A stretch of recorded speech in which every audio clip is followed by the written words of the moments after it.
네, 제가 기도할게요.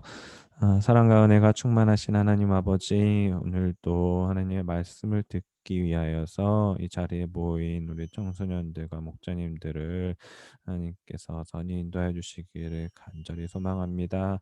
주님, 하나님의 도우심이 필요한 존재들입니다.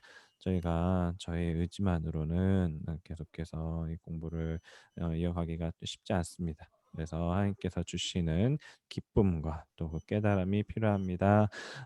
계속해서 하나님께서 알려주시는 그 기쁨과 하나님의 말씀의 원리들을 알고 하나님의 그 은혜 가운데에서 하나님께 순종하며 또 반응할 수 있게 되기를 소망합니다.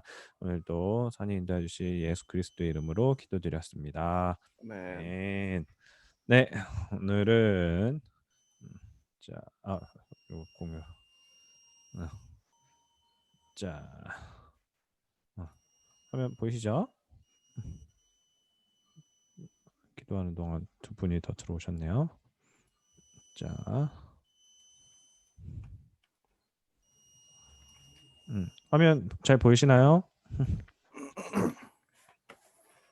음, 공유됐죠? 화면 지금. 안 보이나요 혹시? 보여요. 네. 알겠습니다. 자, 오늘은 성경 익스프레스 20과입니다. 오늘도 여러분을 열렬히 환영합니다. 웰컴, 맨. 자, 오늘도 하나님의 도우심을 구하며 적극적으로 다 함께 하는 거예요.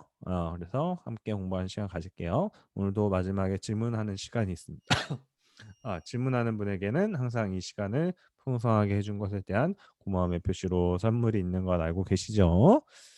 네, 오늘은 마지막 네 번째 예수님 이야기입니다. 처음 우리가 목수시대, 주장시대에 이어서 2주 전에 선택시대를 공부했고 지난주에 교육시대까지 공부를 했어요. 오늘은 예수님의 마지막 이야기인 십자가 시대입니다. 지난주에 예수님 생애를 알파벳 순서로 살펴본다고 했어요. 오늘도 간단하게 복습해서 보겠습니다. A부터 V까지 22가지의 일이에요. 네, 근데 하기 전에 우리가 지난번에 봤었던 예수님의 사역지를 눈으로 하나씩 확인하면서 좀 복습을 하려고 해요. 그래서 예수님이 활동하셨던 지역 그림을 다시 한번 좀 복습하고자 합니다. 근데 A4 용지를 하나씩 챙겨주시면 감사하겠습니다. A4 용지를 챙겨주시고요. 네, 요거를 여러분들 직접 하면서 해보는 게 제일 좋아요. 따로 뭐 공부하지 않더라도 이 시간에 같이 하면서 하면은 여러분 다 기억이 납니다. 자, 우리 다 같이 한번 해볼까요? 네, 예수님의 사역지 그림 그리기입니다. 자, 첫 번째는 우리가 이것만 하면은 절반 이상이 끝난다고 했죠. 네, A4 용지를 절반으로 이렇게 접는 거예요. 절반으로 접고 세로로 접고 다음에 가로로 3등분을 합니다. 가로로 3등분, 가로로 3등분을 하고요. 네, 가로로 이렇게 3등분 했어요. 3등분 해서 이제 쭉 피시면 이렇게 여러분들 그 6등분이 된 A4 용지를 가지실 수 있습니다. 그러고 나서요. 이제 좌측 상단 3분의 1 지점에서 이렇게 아래로 하단 3분의 1 지점으로 직선을 하나 그어준다고 했어요. 그러고 나면 여기 우리가 지중해를 이렇게 찾을 수 있고요. 그 다음에 이 위쪽 부분에 상단 3분의 1 지점에 우리가 이렇게 갈릴리 바다가 이렇게 하나가 있다 그랬습니다. 네, 갈릴리 바다에서 아래쪽에 있는 이 인삼 부분 있죠. 인삼 부분에다가 이렇게 직선 하나 쭉 그어주면은 이 부분이 요단강이라고 얘기를 했습니다. 그리고 이제 마지막 이렇게 수염을 하나씩 인삼이니까 하나씩 그려주면 짜잔 예수님이 활동하셨던 이 160km 반경 내에 다 있거든요. 활동하셨던 지역에 우리가 그림을 그려봤어요. 네. 그래서 예수님이 활동이 모두 여기서 이루어졌다라는 거 기억하고 이제 아까 여기서 기억해야 될 게 6개만 기억하면 된다 했죠. 갈릴리 바다, 그다음에 요거 사이에 있고 이 요단강이 가운데 이렇게 쭉 내려오고 그리고 3분의 1씩 이 사해 옆에 이제 유대 지역 이만큼 예루살렘, 베들레헴 다 이 지역에 있어요. 그리고 이 사마리아 지역은 이제 수가에 포함이 돼 있고, 그다음에 나사렛, 가나, 가버나움은 전부 이제 갈릴리 지역입니다. 네, 이렇게 사해 옆에 유대, 요단강 옆에 사마리아, 갈릴리 옆에 갈릴리 바다 옆에 갈릴리, 이렇게 하면은 쉽죠? 이렇게 여러분 6개 정도만 기억하시면 돼요. 물론 이에도 가이사라, 빌립보나 뭐 이두레, 테가블리, 이렇게 베레아, 뭐 여러 지명이 있지만 기본적으로 요만큼만 외우시면은 우리가 지금 볼 지역은 여러분 다 알 수 있어요. 이제 간단하게 이제 다시 한번 복습을 해볼게요. A부터 이제 엔젤로 이제 시작을 했었죠. 예수님이 처음 유대 베들레헴에서 탄생 예고를 듣고, 그다음에 이 베들레헴에서 예수님께서 그 마구간에서 태어났다고 하셨습니다. 탄생 birth. 그다음에 예수님이 이제 죽을, 이게 헤롯이 이제 죽이려고 하는 것을 천사들이 알려주고 이집트로 이제 피신을 시킵니다. 그리고 이제 헤롯 대왕이 이제 죽고 나서 다시 나사렛으로 이제 돌아왔다고 했어요. 그리고 원래 갈릴리 나사렛에서 돌아와서 예수님께서는 이제 그 아버지인 이제 요셉을 따라서 목수일을 배웠다고 했습니다. 그리고 사촌인 침례 요한한테 아까 우리 봤었던 그 요단강에서 이렇게 가운데로 쭉 내렸죠. 그 요단강에서 이제 침례를 받으실 때 그때 성령님이 이제 비둘기로 오시고, 그다음에 성부 하나님께서 목소리로 함께 하셨다 그랬어요. 너는 내 사랑하는 아들이다라고 이렇게 얘기하셨습니다. 그리고 이 사건 직후에 이제 유대 강야로 하나님 예수님께서 사탄의 시험을 받으셨습니다. 이 사탄의 시험을 모두 이겨내시고, 그리고 말씀으로 이겨냈다고 했었죠. 제자들을 이제 불러 모으십니다. 이제 이거는 주로 갈릴리 바닷가에서 12 제자를 다 모으셨어요. 그다음에 갈릴리 가나 잔치에서 예수님께서 첫 번째 그 공생의 사역의 기적 표징을 이제 보여주셨다고 했습니다. 물이 이제 포도주로 변하는 표징을 보여주시면서 예수님께서 이분이 그냥 뭐 말만 하시는 분이 아니구나. 분이 정말 대단하신 분이구나. 하나님의 아들이구나라는 것들을 표징을 통해서 알리셨다고 했습니다. 그리고 이제 유대 예루살렘에 가셔서 이 성전을 정화하는 일을 하셨습니다. 오늘도 예배 때 나왔었죠. 예, 성전의 의미. 하나님이 거하시는 집인데 장사꾼들이 여기 이렇게 더럽혔었어요. 그리고 이 면담, 그리고 니고데모가 그 사건 이후에 예수님께 찾아왔습니다.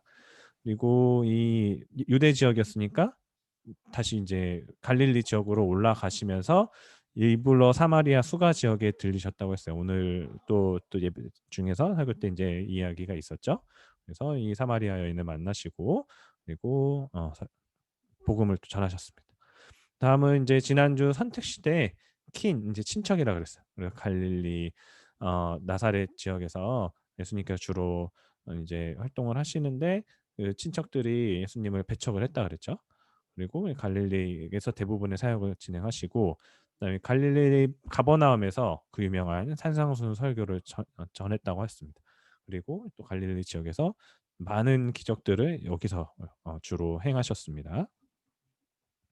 그다음에 예수님을 또 반대하는 세력들도 있다고 했었어요, 분명하게. 그리고 예수님을 십자가 못 박기까지 했던 사람들이 있었고, 그리고 또 계속해서 이 비유를 통한 설교를 갈릴리 지역에서 하시고, 그다음에 이제 제자인 베드로에게 너는 나를 누구라고 생각하느냐 했더니 주는 그리스도이십니다라고 했고, 예수님께서는 그런 고백을 하는 자들 위에 교회를 세우겠다고 얘기를 하셨어요. 그리고 갈릴리 이제 헬문산에서 이제 그러니까 예수님께서 새로운 그 육체 입고 오셨을 그 영광 받으실 모습을 여기서 보여주셨다고 하셨습니다. 그리고 이제 학교 유대 예루살렘을 이제 내려가셨습니다. 가셔서 마지막 그 십자가 사건을 이루시기 위해서, 또 부활 사건을 이루시기 위해서 예루살렘 내려가시고, 그리고 이제 이게 또 유명한 사건이죠. 예수님께서 나사로를 죽음에서 또 살리신 일 있었고, 그다음에 성전을 다시 정화하신 일, 그다음에 이제 장차 일어날 일들을 마지막에 또 알려주셨습니다. 네, 이렇게 해서 19가까지 22가지의 사건들을 이렇게 빠르게 좀 지켜봤고요. 오늘은 20과입니다. 예수님의 마지막 이야기, 성경에서 가장 중요한 사건이에요. 오늘 공부할 이식과 제목은 우리 다은이가 한번 읽어줄 수 있을까? 음, 음. 다은아, 요 제목 한번 읽어줄 수 있을까? 예수님이 십자가와 부활로 하나님의 구원 계획이 완성되다. 아, 고맙습니다, 다은이. 네, 오늘 부제는 그래서 십자가 시대예요. 사복음서 이야기와 이 사도행전 1장까지 그 예수님 승천하시는 때까지 이야기를 다룰 거예요. 그래서 W부터 Z까지 네 개의 알파벳만 남아 있습니다. 그래서 오늘 좀 빨리 끝날 거예요. 앞에 복습 내용이 조금 길었죠. 그래서 먼저 워싱, 씻음입니다. 지금부터 나온 알파벳 4개는 모두 유대 예루살렘에서 일어난 일이에요. 공생이 이제 마지막 기간들, 하이라이트 기간이 점점 다가오고 있어요. 그래서 가룟 유다가 예수님을 배신하기 직전의 목요일 밤입니다. 예수님과 제자들이 예루살렘의 한 다락방에 모여서 유월절을 기념하고 있었어요. 그래서 예수님 당시에는 발이 다 드러나는 그런 샌들을 주로 신으셨기 때문에 음식을 먹기 전에 발을 씻는 게 그 지방의 관습이었어요. 그러나 이 제자들은 자신을 매우 이제 소중하게 여겨서 내 발을 또 직접 씻지도 않고 그렇다고 당연히 이제 주변에 있는 내 사도들 제자들의 발을 또 씻겨 주지도 않았어요. 그런데 예수님께서 분명히 나중된 자가 먼저 된 자라고 그전에 얘기를 하셨었고 그 뜻이 무엇인지를 예수님께서 직접 제자들의 발을 씻기시면서 의미를 분명하게 알려주십니다. 그 전에 이 제자들은 열띠게 누가 이 하나님 나라 예수님께서 이제 왕이 되셨을 때 그 좌편과 우편에 앉을 것이냐 가장 높은 사람일 거냐라는 이야기를 두고서 막 갑론을박을 하고 있었거든요. 예, 예수님은 누구든지 무뜸이 되고자 하면 먼저 종이 되어야 된다고 말씀을 하셨습니다. 그러면서 허리에다 있는 수건을 두르시고 대야를 가져다가 제자들의 한 명 한 명의 발을 씻기셨습니다.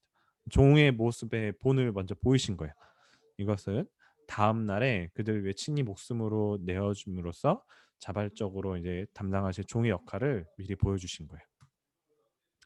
이후에 예수님은 식탁에 있는 이제 떡과 포도주를 들어서 제자들에게 나눠주셨는데 이거는 곧 부서지게 될 예수님의 몸과 뿌려지게 될 예수님의 그 피를 기념하기 위한 눈에 보이는 그 수단으로서 이 성찬식을 진행을 하신 거예요. 우리가 한 번씩 주의 만찬이라는 걸 진행을 하죠. 예수님의 죽으심과 부활을 기념하기 위한 일이에요. 그래서 가룟 유다가 이제 예수님을 배신하기 위해서 이 자리에서 몰래 이제 나가게 됩니다. 예수님은 남은 11 제자에게 그 세 계명을 주시면서 서로 사랑하라고 이제 마지막 또 권고를 하셨어요. 이때 베드로는 자기는 결단코 예수님을 부인하지 않을 거라고 단언했지만 그런 각오가 무색하게 베드로는 바로 그날 밤에 예수님을 모른다고 3번이나 부인을 했습니다. 다른 제자들도 이 위험이 눈앞에 닥치자 예수님을 버리고 황급히 도망쳤어요. 제자들이 도망친 뒤에 예수님은 체포되어서 끌려가셨고 밤새 5차례에 걸쳐 신문을 받으셨습니다. 이 많은 사람이 예수님을 고발하고 신문했지만 예수님에게는 죄가 없으셨어요. 우리 그걸 알고 있죠. 그러나 결국 당시 처형을 결정할 수 있었던 유대 총독 빌라도는 유대의 지도자들의 환심을 사기 위해서 예수님을 십자가에 못 박게 했습니다. 예수님은 로마 병사들에게 가진 조롱과 고문을 당하신 다음에 금요일 아침 9시쯤에 갈보리로 향하셨어요.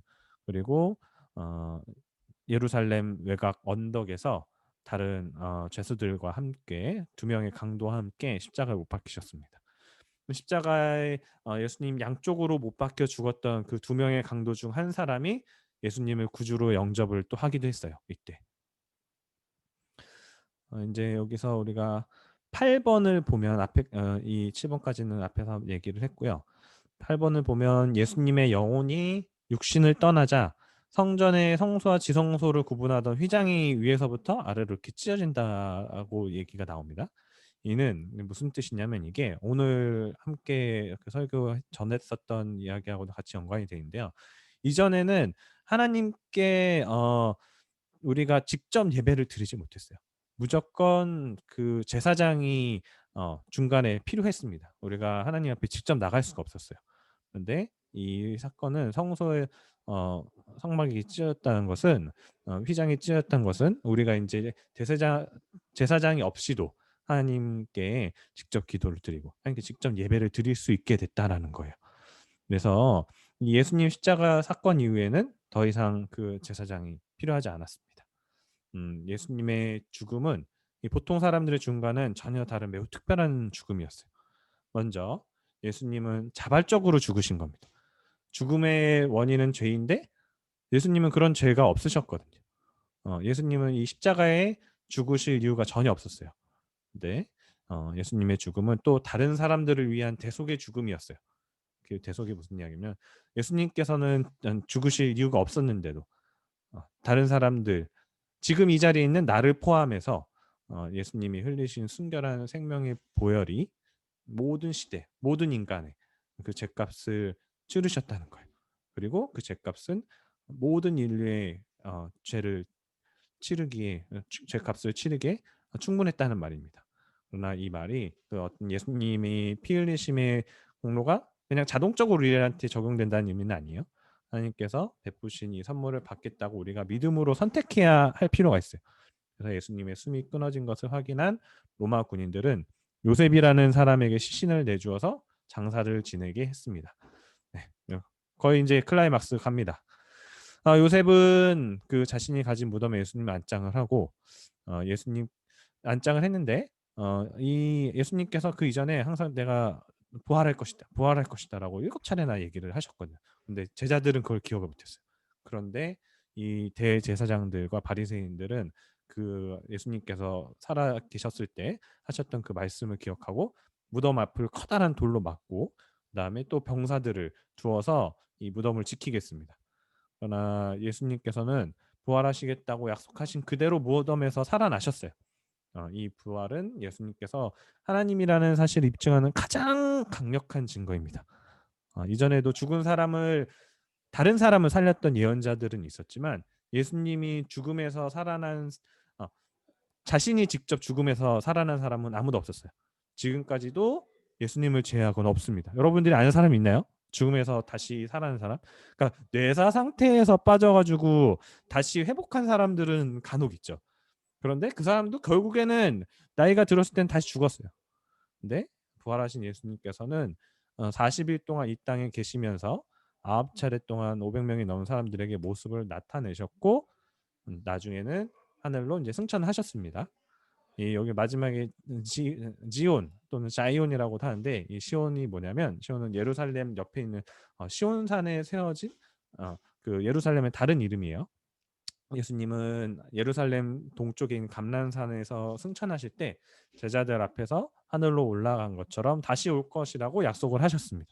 예수님께서 재림하시면 자신의 백성들을 다시 불러 모으시고 자신의 권세에 저항하는 모든 세력을 진압하고 세상을 통치할 거라고 분명하게 약속을 하셨어요. 네, 이제 마지막입니다, 여러분. 이렇게 신약 성경의 내용은 예수님의 초림에서 시작을 해서 그리고 재림, 마지막 예수님의 오심으로 예고로 끝이 납니다. 예수님께 다시 오실 것이라는 예고로 끝이 나요. 구약의 예언자들은 메시아께서 오실 것이다라고 선포했고 신약의 사도들은 메시아께서 다시 오실 것이다라고 선포를 했습니다. 이 예수님께서 오심이 분명히 이루어졌던 것처럼 성경의 모든 약속이 다 이루어졌고 그리고 예수님께서 재림하실 약속도 분명히 이루어질 거예요. 예수님께서 다시 분명히 오십니다. 자, 이렇게 해서 오늘의 성경 공부를 여러분들한테 전하는 거는 다 끝이 났고요. 이제 여러분들 혹시 앞에서 보시면서 궁금하셨던 부분들이 있으면은 눈치 보지 마시고 편하게 질문해 주시면 좋겠습니다. 적극적으로 질문해 주세요. 예수님 사건까지는 여기 끝이 났고요. 혹시 궁금하신 사항 있으면은 편하게 질문해 주세요. 네. 김정욱 혹시 마이크를 키셨는데 아닙니다. 네. 알겠습니다. 네. 내용이 조금 어렵기도 하죠. 뭐 여러분들 최대한 쉽게 전달하곤 했었는데 조금 오늘 부분이 신학적인 부분들이 들어간 것들이 있어서 어려운 부분이 있을 수 있을 거예요. 네. 그래서 그런 부분들 궁금한 거 있으면은 같이 질문해 주시면은 다른 친구들한테도 큰 도움이 될 겁니다. 네. 없으시면은 오늘도 마쳐도 될까요? 네, 그러면 다음 주 이제 예수님 이야기는 이제 여기서 저희가 사복음서 이야기는 다 마쳤고요. 이제 사도행전 이야기입니다. 교회 시대예요. 예수님께서 부활하신 후 하늘로 승천하시고 재림하시기 전에 이제 교회를 세우신 그 이야기예요. 그래서 교회 시대라고도 하는데 이 교회 시대는 우리 지금까지도 사실 쭉 이어지고 있는 거예요. 예수님 재림 전까지 계속해서 이어질 겁니다. 네, 이렇게 해서 저희 오늘 성경 공부는 다 마쳤고요. 오늘 따로 질문이 없으면은 김재영 목사님이 기도해 주시고 마쳐도 될까요? 네. 네, 좋습니다. 네. 목사님 기도 부탁드리겠습니다. 기도하겠습니다. 하나님 아버지, 저희 청소년국 오늘도 이렇게 성경 공부를 잘 할 수 있게 해주셔서 너무나 감사합니다. 계속 이렇게 쉽지 않은 시간을 다 내줘서 청소년들이 이렇게 하나님에 대해서, 그 성경에 대해서 하나님이 저에게 주신 그 내용을 공부하는 과정을 참여할 수 있게 해줘서 너무나 감사합니다. 아멘. 주님, 저희가 지금 코로나로 해서 모이지 못하지만 당신이 실제하는 것을 알고 당신을 정말 하나님을 알면서 더욱더 하나님과 친밀한 교제를 하길 원합니다. 아멘. 이럴 때야말로 진짜 저희가 하나님과 당신과 관계를 재점검할 수 있는 좋은 기회라고 생각합니다.